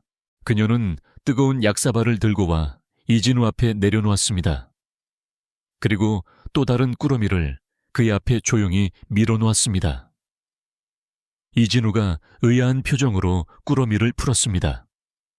그 안에는 잘 말린 하얀 한지, 애찬지 뭉치와 검고 단단한 먹모, 그리고 매끄러운 대나무로 만든 좋은 붓붓 한 자루가 들어있었습니다. 이진우의 손이 격렬하게 떨리기 시작했습니다. 책과 붓, 한때 그의 전부였으나 노름과 술로 인해 잃어버렸던 선비, 시린 로서의 그의 영혼이었습니다. 그는 이 물건들을 만져본 지가 까마득했습니다. 그는 붓을 집어 들었습니다. 그 차갑고 매끄러운 감촉이 잊고 있던 모든 기억을 되살렸습니다. 그는 고개를 들어 담화를 바라보았습니다. 그녀는 여전히 부엌 문턱에 서 있었습니다. 이진우는 정말 처음으로 그녀의 얼굴을 정면으로 마주 보았습니다. 햇살이 그녀의 왼쪽 뺨을 비추고 있었습니다. 그 붉은 무반이 선명하게 보였습니다. 하지만 이상하게도 더 이상 흉측하게 느껴지지 않았습니다. 대신 그 모반 아래 자리한 깊고 고요한 눈동자가 보였습니다. 며칠 밤을 새우고도 불평 한마디 없는 인내 꽁꽁 언 손으로 비단을 짜고 약을 다려온 그 헌신이 보였습니다. 이진우는 자신이 얼마나 부끄러운 인간인지 깨달았습니다. 그는 양반의 체면도 잊은 채 그 자리에 엎드려 통곡하기 시작했습니다. 소리 없는 눈물이 낡은 마루 위로 뚝뚝 떨어졌습니다. 이븐 후렌. 한참 만에 그가 겨우 입을 열었습니다. 그녀를 아내라고 부른 첫 순간이었습니다. 담화는 아무 말 없이 그저 조용히 고개를 끄덕였습니다. 그날 이후 집안의 풍경은 완전히 달라졌습니다. 이진우는 더 이상 술을 마시지 않았습니다. 그는 새벽에 일어나 담화가 길어온 물로 세수를 하고 갓을 고쳐 쓰고 사랑방을 깨끗이 치웠습니다. 그리고 그녀가 사다 준 종이와 붓으로 다시 글을 읽고 쓰기 시작했습니다. 집안에는 두 가지 소리가 조화를 이루기 시작했습니다. 부엌에서 들려오는 담화의 규칙적인 배틀 소리, 찰칵찰칵, 그리고 사랑방에서 들려오는 이진우의 낭랑한 글. 읽는 소리, 글 읽는 소리. 두 소리는 마치 날실과 시실처럼 얽히며 낡은 집에 새로운 생명을 불어넣었습니다. 하지만 평화는 오래가지 않았습니다. 담화가 짠 매화 비단은 저작거리에서 엄청난 값에 팔렸고 그 소문은 삽시간에 퍼져 배대감의 귀에까지 들어가고 말았습니다. 흉조라고 내다버린 딸이 그런 보물을 만들어냈다는 사실에 배대감은 눈이 뒤집혔습니다. 그는 당장 산업이 며칠 거느리고 이진우의 집으로 쳐들어왔습니다. 이놈 이진우, 감히 내 놈이 내 물건을 훔쳐. 배대감은 삿대질을 하며 고함을 질렀습니다. 그 비단은 내 딸년이 짠 것이다. 내 집에서 배운 기술로 짠 것이니 마땅히 내 것이건을 당장 내놓지 못할까. 그는 이진우를 아내 덕에 연명하는 기생충이라며 모욕했습니다. 예전에 이진우였다면 공포에 질려 방 안에 숨었을 것입니다. 하지만 그는 달랐습니다. 그는 천천히 마루로 걸어 나왔습니다. 그는 깨끗하게 세탁된 도포를 입고 있었고 각근을 단정히 메고 있었습니다. 그의 손에는 담화가 사다 준 바로 그 붓붓이 들려 있었습니다. 배대감. 이진우는 차분하지만 단호한 목소리로 말했습니다. 말씀이 그르치십니다. 그는 붓으로 배대감을 가리키며 말을 이었습니다. 국법 구어파과 인륜 아렌룬에 따르자면 담화는 이제 대감의 딸이 아니라 이 이진우의 아내 치이자 이 집의 가솔 지알루입니다. 아내가 지은 것은 남편의 것이고 남편의 것은 아내의 것이지요. 그는 한 걸음 더 다가섰습니다. 대감께서는 따님을 짐이라 칭하며 저에게 버리셨습니다. 이제 와서 그 짐이 만들어낸 보물을 탐하는 것은 양반의 도리가 아니지요. 제 아내를 모욕하는 것은 곧 저를 모욕하는 것입니다. 당장 돌아가시지요. 그의 목소리는 크지 않았지만 그 안에 담긴 기백은 배대감을 압도했습니다.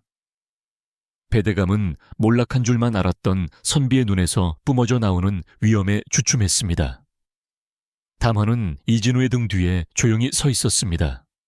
그녀의 어깨는 펴져 있었고 두려움이 없었습니다.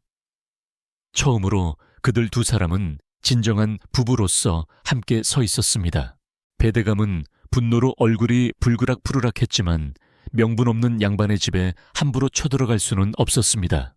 그는 두고 보자 이놈 네 이라며 저주를 퍼붓고는 씩씩거리며 돌아갔습니다. 이 사건은 마을 사람들에게 큰 구경거리였습니다. 그리고 사람들은 깨닫기 시작했습니다. 이진우 선비가 달라졌다는 것을. 그리고 그의 흉측한 아내가 사실은 엄청난 손재주를 가진 비단 부인 페이 두안 후렌이라는 것을 말입니다. 마을 아이들이 예전에는 돌을 던지던 그 집을 이제는 호기심을 가지고 기웃거리기 시작했습니다. 이진우의 글 읽는 소리에 이끌린 것이지요. 선비님, 그게 무슨 말씀이셔요? 한 아이가 용기를 내어 물었습니다. 이진우는 담화를 돌아보았고 그녀는 희미하게 미소 지었습니다. 이진우는 툇마루의 아이들을 앉히고 천자문 첸시원을 가르치기 시작했습니다. 그의 집은 가난한 아이들의 글방이 되었습니다. 담화는 비단을 팔아 얻은 돈으로 종이와 붓을 더 사고 아이들에게 따뜻한 죽을 쑤어 먹였습니다. 그녀의 배틀소리와 아이들의 글 읽는 소리가 언덕 위 초가집을 가장 따뜻하고 생기 넘치는 곳으로 만들어가고 있었습니다. 그 언덕 위 초가집에 찾아온 짧은 평화는 배대감의 악의 이이가 다시 고개를 들면서 깨지고 말았습니다. 자신에게 모욕을 준 이진우와 감히 행복해 보이는 제 딸을 용서할 수 없었던 것입니다. 그는 자신이 몰락한 양반 따위에게 굴복했다는 사실에 밤잠을 설쳤습니다. 그는 자신이 저지르던 죄목을 이진우에게 교묘하게 뒤집어 씌울 계략을 꾸몄습니다. 며칠 뒤 이진우의 작은 글방에 험상궂은 포졸 부수들이 들이닥쳤습니다. 배움의 열기로 가득 찼던 마당은 아이들의 울음소리로 아수라장이 되었습니다. 포졸들은 이진우에게 죄인의 낙인을 찍는 붉은 밧줄을 묶었습니다. 이진우는 듣거라. 내 놈이 비단을 팔아 막대한 이득을 취하고도 세금주의진을 포탈했으며 가난한 백성들에게 높은 이자로 돈을 빌려주는 고리대금 갸올리다이진을 일삼았다는 고발이 들어왔다. 그것은 모두 배대감 자신이 저지르고 있는 죄악이었습니다. 이진우는 기가 막혔지만 힘없는 선비가 관아의 힘에 맞설 수는 없었습니다. 그는 담화를 돌아보았습니다. 그녀는 보찜을 싸는 대신 방 안의 배틀을 가만히 어루만지고 있었습니다. 그녀의 눈빛은 절망이 아닌 차가운 결의로 불타고 있었습니다. 이진우는 그 눈빛을 보고 묵묵히 관악관야로 끌려갔습니다. 그날 밤 이진우는 차가운 옥사 유셰에 갇혀 절망에 빠졌습니다. 아무리 결백을 주장해도 막강한 바에 대감의 재력과 거짓 증인들 앞에서 진실이 밝혀질 리 만무했습니다. 그는 다시금 자신의 무력함을 통감하며 담화가 애써 일으켜 쏜 삶이 이대로 무너지는 것을 지켜볼 수밖에 없었습니다. 하지만 그 시각 족갓집에서는 밤새도록 배틀 소리가 멈추지 않았습니다. 찰칵 찰칵 찰카닥. 그 소리는 평소의 단조로운 리듬이 아니었습니다. 그것은 마치 정의를 향한 절박한 외침처럼 빠르고 강렬하게 울려 퍼졌습니다. 담화는 등잔불 아래에서 자신의 모든 기운을 손끝에 모아 마지막 비단을 짜고 있었습니다. 날이 밝아올 무렵 그녀는 마침내 배틀에서 일어섰습니다.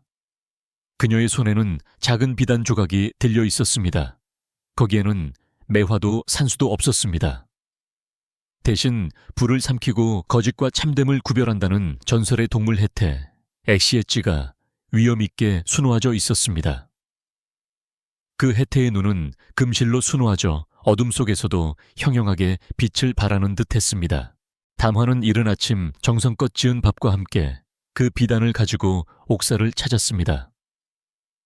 이진우는 수척해진 얼굴로 그녀를 맞았습니다. 담화는 말없이 비단 조각을 그의 손에 쥐어주었습니다. 서방님. 그녀가 차분히 입을 열었습니다. 진실. 젠시은 이 명주실과 같습니다. 부드럽고 여려 보이나 그 어떤 칼로도 그 어떤 힘으로도 억지로 끊어낼 수는 없는 법입니다. 그 말은 이진우의 심장에 불을 지폈습니다. 그는 해태 비단을 품 안에 깊이 넣었습니다. 마침 그날은 새로 부임한 사또, 시다오가 송사 송시를 처리하는 첫날이었습니다.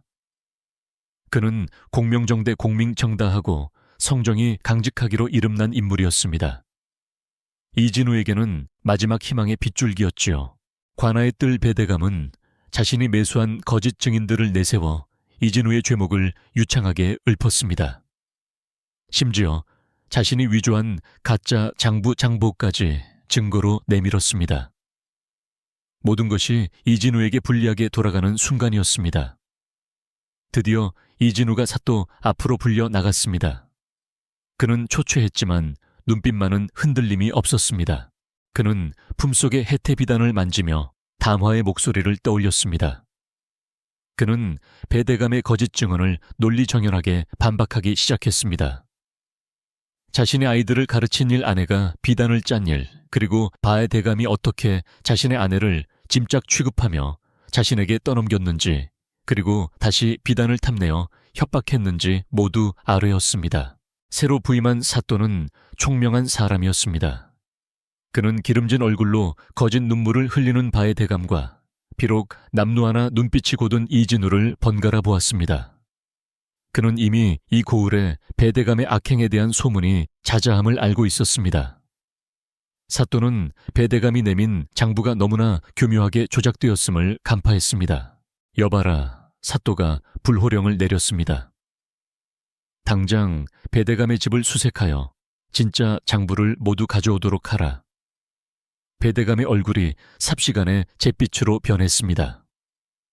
얼마 지나지 않아 포졸들이 배대감의 창고 깊숙한 곳에서 숨겨두었던 진짜 장부들을 찾아냈습니다. 그 안에는 그가 수십 년간 저질러 온 토지 갈취 세금 포탈, 그리고 백성들의 피를 빨아먹은 고리대금의 기록이 낱낱이 적혀 있었습니다. 진실이 밝혀지는 순간이었습니다. 사또는 크게 놓아여 판결을 내렸습니다. 배대감의 모든 재산을 몰수하여 피해를 본 백성들에게 나누어 주고 그 자신은 가장 먼 섬으로 유배 리우페이를 보내도록 명했습니다. 이진우는 그 자리에서 무죄 우주의를 선고받고 풀려났습니다. 그는 관아문을 나서며 자신을 기다리고 서 있던 담화를 바라보았습니다. 두 사람은 아무 말 없이 서로를 바라보며 그들의 집이 있는 언덕을 향해 걸었습니다. 그들의 정직함과 강인함에 대한 소문은 고을 전체로 퍼져나갔습니다. 이진우의 명성은 한양 한양에까지 알려져 조정 자오팅에서 그에게 나라의 일을 돌볼 벼슬벼슬을 제안했습니다. 하지만 이진우는 정중히 사양했습니다. 그는 붉은 관복이나 높은 지위보다 자신을 구원해준 작은 초가집과 그곳에서 기다리는 아내가 더 소중하다는 것을 깨달았기 때문입니다. 그는 아내 곁에 남아 아이들을 가르치는 스승으로 살기로 했습니다. 기나긴 겨울이 가고 마침내 언덕 위 초가집에도 봄, 춘이 찾아왔습니다. 배 대감에게서 돌려받은 재산으로 그들은 낡은 지붕을 새로 이고 찢어진 창호지를 말끔히 발랐습니다. 그리고 마당 한가운데 죽은 줄로만 알았던 늙은 매화나무, 매이화나무가 기적처럼 연분홍 꽃망울을 터뜨리기 시작했습니다. 어느 따사로운 봄날 오후, 이진우는 활짝 핀 매화나무 그늘 아래서 아이들에게 글을 가르치고 있었습니다. 하늘천 티안 따지 디. 아이들의 낭랑한 목소리가 봄바람을 타고 퍼져나갔습니다. 그리고 툇마루 마루 애는 담화가 배틀에 앉아 있었습니다. 찰칵찰칵. 그녀의 배틀 소리는 이제 더 이상 외롭거나 절박하지 않았습니다. 그것은 평화롭고 풍요로우며 행복한 삶의 소리였습니다. 이진우는 잠시 책을 위 툇마루에 앉은 아내를 바라보았습니다. 따스한 봄볕. 이 그녀의 얼굴을 환하게 비추고 있었습니다. 햇빛을 받은 그녀의 왼쪽 뺨, 그 진홍색 모반 붉은 모반은 더 이상 흉터가 아니었습니다. 이진우의 눈에는 그것이 마치 혹독한 겨울을 이겨내고 가장 먼저 피어난 가장 붉고 찬란한 매화, 꽃집 매이화 꽃집처럼 보였습니다. 그는 세상에서 가장 행복한 미소를 지었습니다. 아이고, 참으로 기이한 인연이지요. 겉모습의 아름다움이 무엇이며 진정한 아름다움. 진정한 아름다움은 또 무엇일까요? 아마도 그것은 모진 눈보라를 견뎌내는 굳건한 마음일 것입니다. 가장 엉킨 실타래 속에서도 끝내 새로운 운명을 짜내는 그 인내심일 것입니다. 그것이 바로 그 비단 부인이 우리에게 들려주는 이야기랍니다. 안녕하세요. 밤이 깊었네요. 오늘 하루도 고생 많으셨죠? 편안하게 쉬면서 오늘 밤 따뜻한 옛날 이야기를 들어보세요. 옛날 옛적에 어느 한적한 시골 마을에 눈이 펑펑 내리던 밤이었지요. 조선 팔도가 꽁꽁 얼어붙은 듯한 그런 겨울밤이었습니다. 뼈를 내는 듯한 바람이 초가집 지붕의 마른 볏짚을 울게 만들고 짐승들조차 숨을 죽인 밤이었지요. 하지만 이 추위가 유독 사무치는 곳이 있었으니 바로 고을에서 가장 큰 기와집을 자랑하는 바의 대감 페이다지안의 저택이었습니다. 드높은 담장과 화려한 지붕 처마는 위세 등등했지만 그 안의 공기는 어딘지 모르게 스산하고 차가웠습니다. 사람들의 발길이 끊긴 지 오래된 본체에서 가장 멀리 떨어진 눅눅한 창고, 아니 특히 그러했습니다. 그 창고는 본디 묵은 곡식이나 쓰지 않는 농기구를 쌓아두는 곳이었습니다. 흙벽에서는 축축한 곰팡이 냄새가 올라왔고 쥐들이 구석을 갉아먹는 소리만 간간히 들려왔지요. 하지만 그 모든 소리를 덮는 밤낮으로 그치지 않는 소리가 하나 있었습니다. 그것은 방 안의 유일한 생명의 소리이기도 했습니다. 찰칵찰칵 찰카닥. 일정하고 단조로운 배틀 소리였습니다. 희미하게 타들어가는 등잔불 아래 한 여인이 웅크린 채 배틀에 앉아 있었습니다. 여인의 이름은 담화, 난화배 대감의 외동딸이었지요. 그녀는 이름과 달리 결코 맑은 그림 같지 않았습니다. 여인의 왼쪽 뺨은 눈가를 포함해 턱선까지 마치 마르지 않은 피처럼 진홍색 모반, 무반으로 뒤덮여 있었습니다. 이 흉측한 반점 때문에 그녀는 태어날 때부터 흉조라 불렸고 아버지인 바의 대감에 의해 이 창고에 갇혀 살다시피 했습니다. 그녀의 거친 손은 쉴 새 없이 움직이며 명주실을 엮고 있었습니다. 그 시각 배대감은 저택의 따뜻한 사랑채에서 귀한 손님을 맞이하고 있었습니다. 방 안은 창고와 달리 잘 마른 장작이 타는 냄새와 값비싼 차 향기로 훈훈했지요. 손님은 입에 기름이 번들거리고 눈매가 날카로운 고을에서 용하다는 중매쟁이 중매의 쟁이였습니다. 배대감이 찻잔을 내려놓으며 무겁게 입을 열었습니다. 내 딸아이를 데려가는 가문에는 논열맞이기와 올가을에 거둔 최상급 비단 100피를 주겠소. 그 말에 중매쟁이의 눈이 탐욕스럽게 빛났습니다. 그 정도의 엄청난 혼수라면 상대가 절름발이거나 백치라도 당장 줄을 설 터였습니다. 해어허 대감님, 그 정도의 성이라면야 어떤 규수이신지 제가 한번 뵙는 것이 순서지요. 중매쟁이는 짐짓 점잖은 척 말했습니다.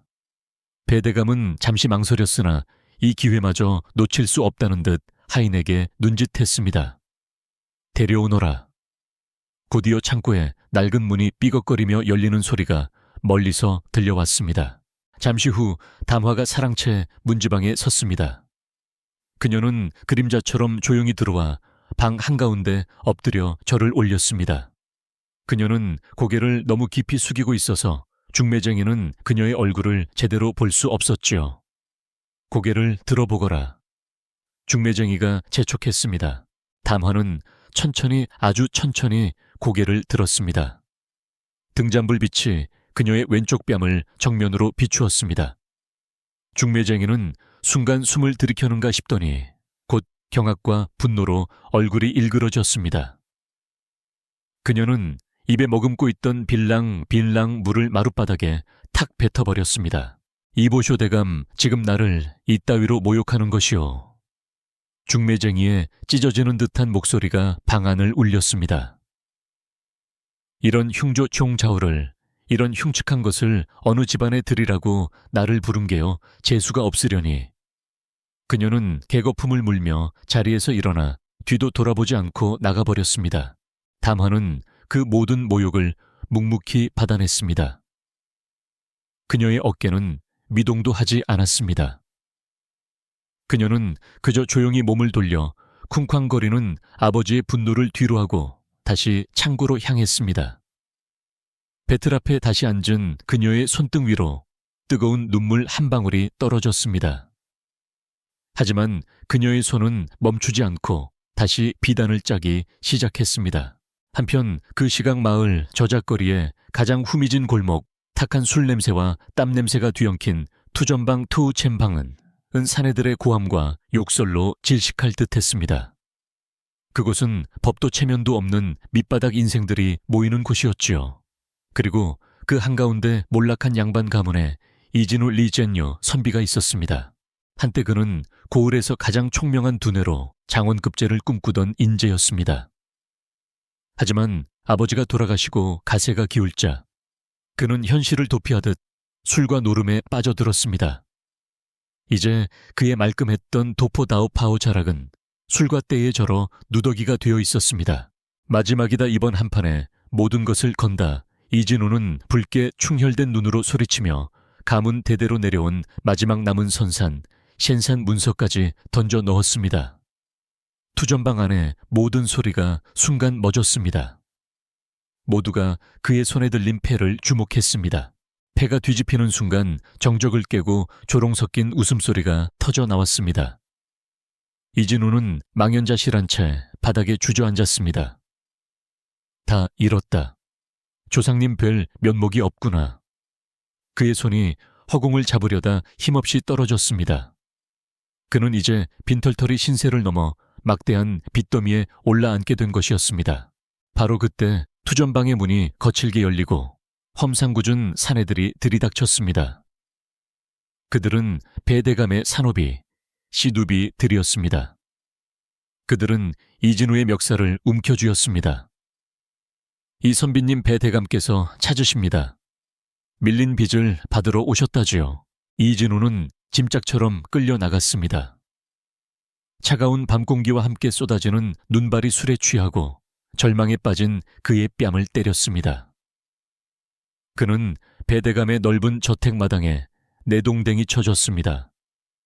눈이 쌓인 차가운 흙바닥에 무릎을 꿇은 그는 치욕과 공포로 온몸을 덜덜 떨었습니다. 잠시 후 배대감이 따뜻한 안채의 대돌 위, 즉 대청마루, 다팅의 모습을 드러냈습니다. 그는 방 안에 불빛을 등지고 서 있어 그저 거대하고 위협적인 검은 실루엣으로만 보였습니다. 그는 경멸 어린 시선으로 발 아래의 이진우를 내려다보았습니다. 살려주십시오, 대감. 무엇이든 하겠나이다. 제발 목숨만은. 이진우는 선비로서의 마지막 자존심마저 내던지고 이마가 땅에 닿도록 머리를 조아렸습니다. 그의 목소리는 눈물과 콧물로 뒤범벅이 되어 웅얼거렸습니다. 배대감은 차가운 목소리로 말했습니다. 내 놈의 목숨값 대신이다. 내게 아주 골치 아픈 짐이 하나 있다. 그는 턱짓으로 어둠 속에 잠긴 창고 쪽을 가리켰습니다. 저기 창고에 있는 내 딸년이다. 아무짝에도 쓸모없는 그 아이 말이다. 이진우는 고개를 들지 못한 채 숨을 죽였습니다. 배대감의 말이 이어졌습니다. 내 놈이 그 아이를 아내로 맞아 데려가라. 그리하면 내 놈의 모든 빚을 탕감해 주는 것은 물론 내 놈 가문의 명예를 생각해 평생 먹고 살 재산까지 넉넉히 떼어주마. 이진우는 숨이 멎는 듯 됐습니다. 양반의 명예 가문의 채통. 그 모든 것이 짓밟히는 소리가 들리는 듯 됐습니다. 하지만 동시에 빚을 갚지 못하면 관에 끌려가 곤장을 맞고 옥에 갇히거나 혹은 이 자의 손에 죽임을 당할지도 모른다는 공포가 밀려왔습니다. 그는 배대감의 딸이 어떻게 생겼는지 알지 못했습니다. 절름발이일까 아니면 백치일까? 어떤 흉측한 모습이기에 저 아비가 재물을 얹어 버리려 하는 것일까? 하지만 그 어떤 상상도 지금 당장의 죽음이라는 공포보다 크지는 않았습니다. 이진우는 눈이 쌓인 차가운 땅바닥에 다시 한번 이마를 박았습니다. 그의 목소리는 거의 들리지 않을 정도로 기어들어 갔습니다. 그 은혜 잊지 않겠소이다. 그 말은 항복이자 자신의 남은 인생을 팔아넘기는 계약이었습니다.